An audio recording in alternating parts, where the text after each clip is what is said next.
और मेरे साथ कई दिनों से 2 लड़कों ने शारीरिक संबंध बनाए ज़बरदस्ती।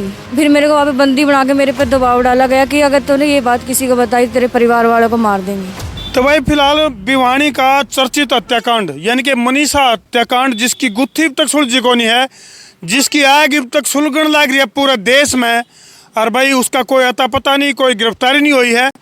हालांकि जो जानकारी जो हमारा दौरान लग रही है, हालांकि इसकी पुष्टि नहीं करते हुए फिलहाल जो सुनने में आ रही है वो एक गिरफ्तारी भी हुई है। और फिलहाल अगर मैं बात करूं तो भिवानी के जो एसपी हैं उनका तबादला कर दिया गया है। बहुत सारे पुलिस अधिकारी हैं उनको निलंबित कर दिया गया है। फिलहाल हम थाना तितरम में मौजूद हैं और क्या मनीषा हत्याकांड क्या आखिरी हत्याकांड है, क्या इसके बाद घटनाएं रुक गई हैं, ये एक बहुत बड़ा सवाल है। और ये जो हत्याकांड हुआ है ये केवल मनीषा की हत्या को नहीं, ये सरकार की जो योजना है बेटी बचाओ बेटी पढ़ाओ, जो महत्वाकांक्षी जो योजना है सरकार की, उसका हत्याकांड हुआ है। ये जो भिवानी के अंदर दुखद घटना हुई, मनीषा को अब तक न्याय नहीं मिला है, इसके लिए हजारों लाखों की संख्या में लोग सड़कों पर उतर रहे हैं। और फिलहाल पूरा हरियाणा में हाहाकार हो रहा है, त्राहिमाम हो रही है। इसी कड़ी में फिलहाल एक कैथल का एक गांव का मामला लेकर के आया है हमें, जिसमें कि एक 17 साल की नाबालिग बेटी जिसको बहला फुसला गए और उसको घर से ले जाया गया, और पूरे मामले की पड़ताल खातर हम पहुंच रहे हैं। फिलहाल वो बेटी भी मारगेला मौजूद है। यह घटना इसलिए भी ज़्यादा ज़रूरी है ताकि हम जो है अपनी बेटियों को सुरक्षित कर सकें। एक बेटी को किस तरह से बरगलाया गया है, किस तरह से परिवार से दूर कराया गया है। बेटे कौन ये लोग थे जिनके चंगुल में आप फंस गए थे और किस तरह से उन्होंने आपको बहकाया? 18 तारीख को आरती ने मेरे को बेला पुलिस लाकर बोला कि तेरे को नौकरी लगवा देंगे। मेरे को घर से भेजा, उसकी माँ और उसके भाई मेरे को लेके गए और मेरे को पंजाब लुधियाना में लेके गए। वहाँ पे मेरे को बंदी बनाया, बंदी बनाकर मेरे पे कई कोरे कागजों पे साइन करवाए और मेरे साथ कई दिनों से 2 लड़कों ने शारीरिक संबंध बनाए ज़बरदस्ती। और फिर मेरे को वहाँ पे बंदी बना के मेरे पे दबाव डाला गया कि अगर तूने ये बात किसी को बताई तेरे परिवार वालों को मार देंगे। मेरे भाई को और मेरे माँ बाप को मारने की धमकी दी मेरे को। अच्छा, जान से मारने की धमकी। बेटे आप घर से गए ही क्यों? आप एक बार बताओ, कोई बहुत ज़्यादा छोटे बच्चे तो नहीं, 17 साल की उम्र में समझदारी तो आए जाओ है, तो किस तरह के बहकावे में क्या कैसे उनके चंगुल में कैसे फंसे? मैंने को बोला कि तेरे को नौकरी लगवा देंगे, अगर तू नहीं गई ना हम तेरे भाई को मार देंगे, फिर तो मेरे भाई के साथ चली जा, तेरे घर वाले को छोड़ देंगे। मैंने वहाँ पे गए, वहाँ पे मेरे को धमका आया भी तेरे को ये बात किसी ने कहाँ कहीं को बताई और तेरे घर वालों को मार देंगे। ना ही मेरे से किसी से बात करने देते थे वहाँ पे। फिर मैंने यहाँ पे आई, मैं कैथल में आई। कैथल में मेरे को पुलिस लेके आई।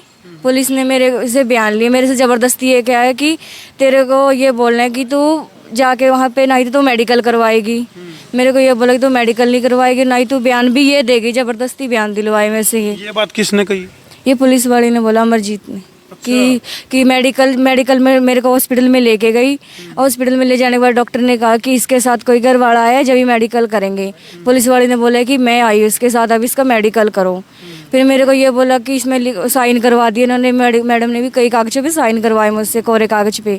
और इसने बोला कि मैं बाद में लिखूँ, कुछ भी नहीं लिखा था उसमें, कोरे कागज़ों पे साइन करवाया। CWC में लेके गई। मेरे को फैमिली वालों से मिलने के लिए मना कर दिया, भाई इसकी फैमिली वाले ना मिले इससे आके। अच्छा, पुलिस वाले से मुलाकात नहीं कर। देखो भाई 17 साल की बेटी है, नाबालिग बेटी है, और उसकी भी मुलाकात के ऊपर प्रतिबंध ला दिया। अगर भाई ये परिवार से नहीं मिल सकेगी, परिवार बेटी से नहीं मिल सकेगा और बेटी परिवार से, यूँ बात हुई जी? आप लोगों की कोई मुलाकात नहीं हो पाई से? नहीं जी, नहीं, कोई नहीं मुलाकात हुई जी। अच्छा नहीं जी। अच्छा, कितने दिन, कब, किस डेट में गए थे आप?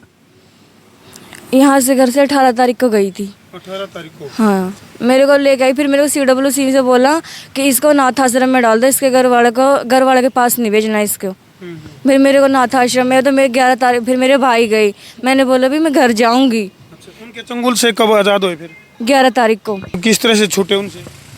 वो तो मेरे भाई गए, अब मेरे से मुलाकात हुई, उससे पुलिस वाली से नहीं मिले, उससे मेरे से मुलाकात हुई। मैंने बोला भी मेरे को घर जाना है। मेरे को तो इतना भी पता नहीं था कि मैं हूँ कहाँ पे। मेरे को तो ज़्यादा तबीयत ख़राब थी मेरी। मैंने पुलिस वाले से बोला भी मेरे को दवाई ला कर दे दो। पुलिस वाले ने ना ही दवाई ला कर दी मेरे को। पुलिस के संपर्क में आने पहले, हाँ जी, आप उनके चंगुल में थे तो फ़ोन पे आपने परिवार वालों को बताया को नहीं अभी मैं कहाँ हूँ? बात करने नहीं दी, फ़ोन ही नहीं देते मेरे को। अच्छा, मैंने फ़ोन भी करने बात भी करने की कोशिश की, उन्होंने लॉक चेंज कर दिए, सिम चेंज कर दी, सब ने फ़ोन ही नहीं देते थे मेरे को। तो फिर सबसे पहले जानकारी कैसे हुई परिवार को कि भी आप कहाँ हो? परिवार ने जानकारी कहीं से निकाल ली होगी, मेरी ट्रेस पे लगाया वो। तो पुलिस वाले ने बोला कि तेरे को तो बताना ही नहीं है कि तू यहाँ पे आई है। मैंने पुलिस वाले से ये पता, पुलिस वाले ने फ़ोन करके ये बोला मेरे को कि तेरे को तो हम घर वाले को तो पता ही नहीं चलने देंगे भाई तू यहाँ पे आई भी है कैथड़ में। अच्छा, हाँ, देखो बहुत ही रहस्यमय तरीके से इस बेटी की बरामदगी करी गई है। जो पीड़ित है उसका भाई मरगेला मौजूद है। भाई क्या नाम है तेरा? राकेश है जी। राकेश, इसका जैसे इस बेटी को कैसे तो बरामद कराया, किस तरह की जानकारी आप लोगों को कैसे पता लगी? 11 तारीख को हमने पता चला जी भाई यहाँ आए हैं। 11 अगस्त को? 11 अगस्त को जी पता चला जी। तो हमने वहाँ पहुँचे जी, हमने परमिशन ली जी। लड़की में हमने देख कर रोने लग गई जी, भाई मेरे साथ ऐसी घटना घटी है जी। इन्हें सारे इन्हें तो एक दो दिन तो नहीं सोधी आई जी, फिर इन्हें सब कुछ बताया मेरे साथ ऐसे ऐसे घटना घटी है जी सारी। इसकी शिकायत जो हमने करी थी तितरम थाना में, उसके ऊपर पुलिस का क्या एक्शन है? कोई एक्शन नहीं जी। हम आवा जी गेड़े मार के कोई बात नहीं हो गया भाई, मामला नहीं लिया, जाओ खारिज हो लिया मामला। एसएचओ की वर्डिंग है जी, एसएचओ का कमेंट है।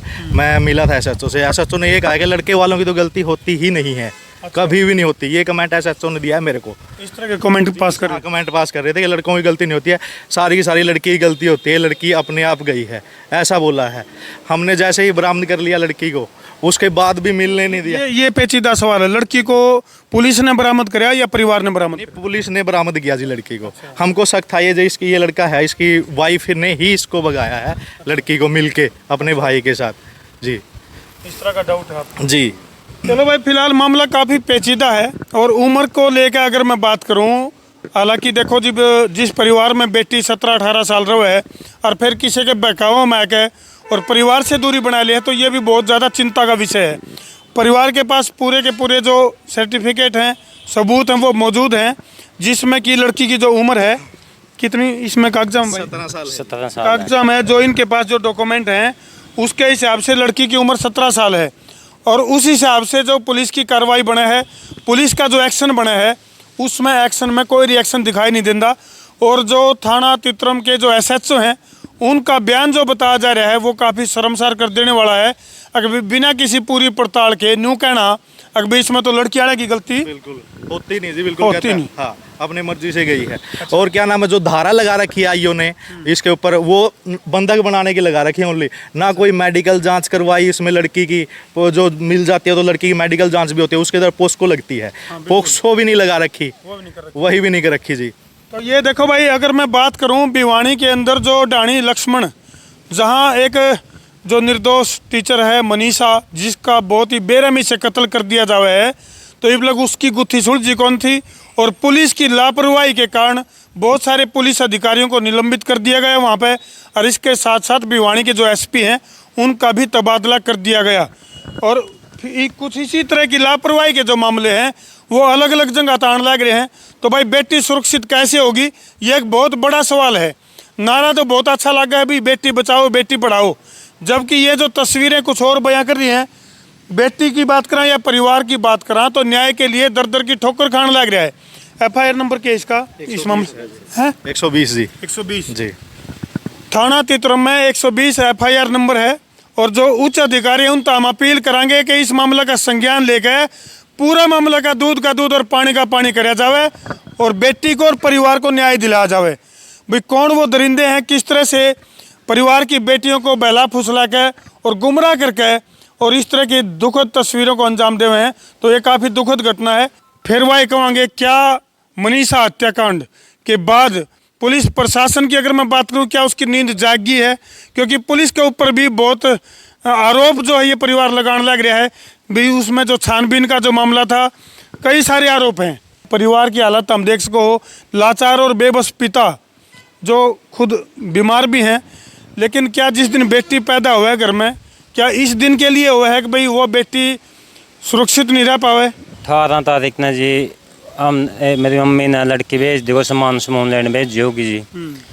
तो 15-20 मिनट तक नहीं आई जी। अच्छा, हमने साथ की सखी सहेली में बैठी होगी कड़ियाँ, नहीं आई तो जी फिर देखा चाचे ताऊआ का नहीं पता करया, नहीं लग गया जी पता, घंटा 2 घंटा हो गए। गांव राम में पता कराया जी, कोई पता नहीं लग गया जी। तो मैंने फिर एप्लीकेशन लिखवाई जी, यहाँ तीतरम थाना में गुमशुदगी के भाई ऐसे ऐसे लड़की चली गई है। भाई 17-18 साल की उम्र है, वो करीब उम्र है उसकी। मेरे 17 साल लिखा आया था, इन्हें बोले भाई तेरे पास प्रूफ कौन कोई। तो इन्हें बोले भाई पहला प्रूफ लिया, तो मैं इन्हें भेजे, मैं स्कूल में भेजा जी। स्कूल में था, फिर मैं जी वो इसकी DMC कटवा के ले आया, DMC कटवा के ले आया जिसकी मैं मास्टर के लिए बकायदा पुलिस कर्मचारी की बात कर रहा है भाई इस तरह DMC दे दो लड़का था। तो मैंने उस एप्लीकेशन के लिए DMC भी जोड़ी थी जी, ठीक है। तो अभी प्रशासन कह रहा है भाई नहीं जोड़ी थी, तो इन्हें कोई कार्रवाई नहीं करी जी आगे भी। हाँ, पुलिस पर इसका आईओ कौन था इस मामले का? अमरजीत है जी, अमरजीत कौर जो है इस मामले की आईओ है। और इन्वेस्टिगेशन में जिस तरह परिवार की अगर मैं बात करूं तो तारीख पे तारीख का दौर चला, और पुलिस की जो कार्य प्रणाली है उसके ऊपर यानी कि खाकी, सेवा, सुरक्षा और सहयोग, जो 3 मेडल इसके जिम्मेदारी हो बहुत बड़ी, उसके ऊपर बहुत बड़े बड़े सवालिया निशान जो है वो खड़े होने लग रहे हैं। तो हमने क्या लगा कमेंट सेक्शन में जरूर लिख दियो, सरकार की जो महत्वाकांक्षी योजना है बेटी बचाओ बेटी पढ़ाओ, इसका जगह जगह कत्ल होने लग रहा है एक तरह से। और आज जब मैं बात करूं तो थाना में कोई भी ना तो वो जो आईओ है वो मौजूद है, फिलहाल SHO साहब भी मौके पर मौजूद को नहीं, क्योंकि जो हमने जानकारी का दी तो कहीं भी नज़दीक में कहीं मर्डर हो रहा है तो वहाँ जा रहे हैं। किस तरह की मांग जो है प्रशासन से आप करोगे? हम तो आज जोड़ गए, आज भी आएगा, हमें प्रशासन हमारी सुनवाई कर रहा है जी, क्योंकि हमने 1 महीना हो गया जी लगभग, हमारी कोई सुनवाई नहीं हो रही है। बस जाओ कुछ नहीं, मामला खारिज जो लिया। हम तो आज भी कहा अगर हमारे साथ दे दे पुलिस में, हमने कोई शिकायत नहीं जी पुलिस से। ठीक बात। और वो तो जी एक गैंग है जी पूरी पूरी। वहाँ पे हम लोग गए थे जी, हमने तफ्तीश की थी वहाँ पे जाके। जो लड़का लेके गया था वो वहाँ पे किराए पे रहता है लुधियाने में। वहाँ पे उसके ही भाई के घर पे एक 15-16 साल की लड़की आई हुई है, शादी करके लगा लो या उसको भगा के लेके आए हो। जब मैं उसकी माँ से मिला, उस लड़की की माँ से, वो भी रो रही थी कि भाई मेरी लड़की को कैसे निकाल दो। मैं क्या, हमारी खुद की फंसी हुई है, आप क्योंकि कैसे निकाल दे। यानी कि भाई जो पीड़ित परिवार है इनका साफ तौर पर कहना है अभी कोई न कोई ऐसा गिरोह सक्रिय है जो इस तरह से बेटियों को गुमराह करके, बहला के, फुसला के और इस तरह की घटनाओं को अंजाम देने लग रहा है। तो पुलिस प्रशासन से भी हमारी अपील है अभी इस मामले का दूध का दूध और पानी का पानी कराया जावे, और जो भी दोषी हैं उनके खिलाफ कठोर कार्रवाई करी जावे। और वीडियो ने जी लाके इतना शेयर कर दो भाई, जो पुलिस के उच्च अधिकारी हैं उन तक भी यह वीडियो पहुँचे, और मुख्यमंत्री, नायब सैनी तक भी यह वीडियो पहुँचे। अब भाई उनका राजमोह होने के लग रहा है, बेटियां सुरक्षित नहीं, बेड़ियों की चपेट में हैं बेटियां। तो इस तरह के हालात हो रहे हैं। कर दो वीडियो ने शेयर। मैं हूँ तारा देसी पत्रकार धर्मू, कर दो बस शेयर।